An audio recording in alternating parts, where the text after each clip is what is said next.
Hey everyone, it's Sauce. Today's video is about something that started out as sort of a joke, but over time I've found more and more evidence for and have realized it can actually be a useful lesson in how to become a more efficient backpacker. That joke is that I truly believe that thru-hikers are some of the laziest people that I know. And I'm talking about myself here too. And before you write this video off, hear me out. Yes, we walk hundreds of miles, sometimes across the country, with everything we need on our back. But if our energy is not being spent towards reaching a terminus, we do not want to spend it. Because of that, we become extremely lazy in all things not related to hiking to our destination. That's why I think thru-hikers are actually the perfect example to look at for how to become a more efficient backpacker and how to save energy while you're backpacking. If you like backpacking videos, that's what this channel is all about, so be sure to subscribe. My first piece of evidence for thru-hikers being a lazy bunch is that they always are trying to carry as little weight as possible. Even if a thru-hiker isn't ultralight, I guarantee you they've spent hours thinking about different ways to reduce their pack weight. If they started out with a really heavy pack, I guarantee you that they've gotten rid of things to lighten that load.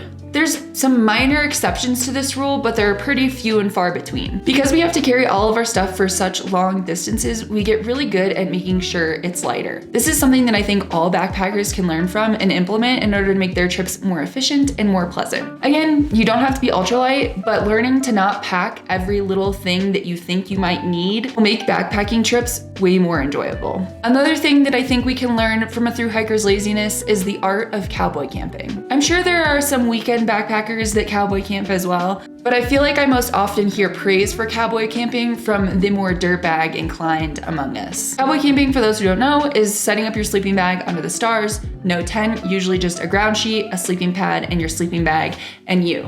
Thru-hikers tend to take advantage of this on a clear night after a long day of hiking, especially if we've hiked into the night, and setting up a tent sounds like the absolute last thing that we want to do. Thru-hikers might tell you they cowboy camp so they can see the stars, but I personally think unobstructed views of the Milky Way are just an unintended perk of being extremely efficient and borderline lazy. Another thing I've seen born from thru-hiker laziness, but is actually just genius efficiency, is not filtering your water. I know what you're thinking, but Giardia. Trust me, I am just afraid of getting uncontrollable diarrhea in the backcountry as you are. But I never said don't treat your water, just that you don't always have to filter it. Shout out to Aquatabs for sponsoring this video. My friend's stickers turned me onto them on the PCT in 2019. We were in the Sierra gathering water from an overflowing snowmelt creek. I remember it like it was yesterday. We were exhausted from slogging through water all day, and she filled up her bottle, popped in an Aquatab, shook it up, and just stuck it back in her pack. And I was like, are you not gonna be filtering your water? And she was like, I'm treating it with Aquatabs, I don't have to. I was equally exhausted and not interested in squeezing all the water that I was gonna have to drink that night, and from that day I was intrigued. She kept on hiking, and after 30 minutes, her water was drinkable. I now carry Aquatabs for situations exactly like this, when I don't feel like necessarily squeezing water through a filter,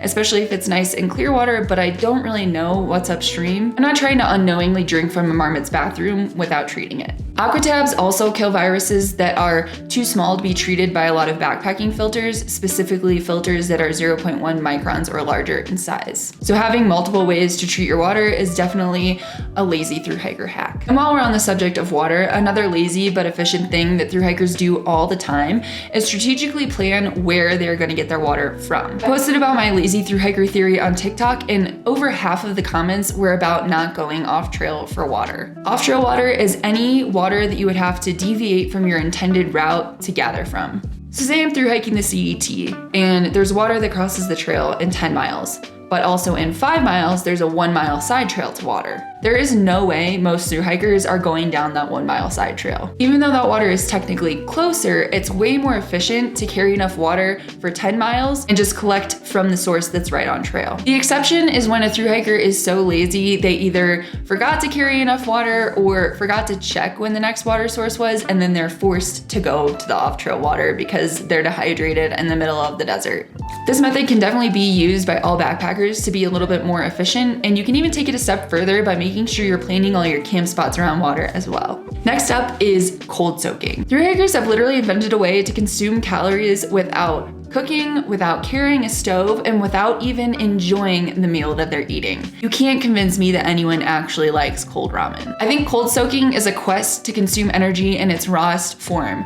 No pleasure, just calories. I've tried it and I'm not personally convinced that cold soaking is worth adopting to become more efficient, but it is certainly an option for the more masochistic among us. This thru-hikers are lazy theory actually started from a conversation with my friend Carly, who I backpack with fairly often. She noticed that I have this habit of stacking all of my things on my foam sit pad, moving it to the spot where we're hanging out to eat dinner, and not moving from that spot until it's time to go to bed. In contrast, she would walk back and forth from her tent to gather the things she needs several times, maybe put things away, take them back out, etc. On the other hand, I took one trip, plopped my happy butt down on my sleeping pad, and once I'm there, nothing but trail magic or the call of my sleeping bag is getting me to move. Thru-hikers have truly mastered the art of minimal movement once we get to camp. And after we are done hiking for the day, we are truly done. These little efficiencies are definitely something I think all backpackers can include to save more energy for hiking. Next is not walking in town. If it's not on their designated route, thru-hikers will take pretty much any opportunity to hitchhike. We go to town, we have our little chores to do, but if we can get a ride from chore to chore, we're gonna be sticking our thumb out faster than you can say true crime documentary. We will take the semi-inconvenient but free public transportation enough time that the bus owner gets to know us. We will get a hotel next to a restaurant and a Walmart, and we won't leave that 1 square block radius until it's time to continue our walk across the country. So what's the lazy lesson in this for weekend backpackers? Avoid any unnecessary mileage at all costs. Try not to forget things at campsites or water sources that you're gonna end up having to hike back for. Research the trail before you go so you don't accidentally go down a wrong trail spur or park at the wrong trailhead. Avoid extra steps in your quest for infinite steps. I hope you can apply these lessons from a lazy thru-hiker to your next backpacking trip. If you have any additional examples of the sloth-like qualities of thru-hikers, please leave them in the comments. And if you have any questions, please leave those too. Thank you so much for watching. Bye.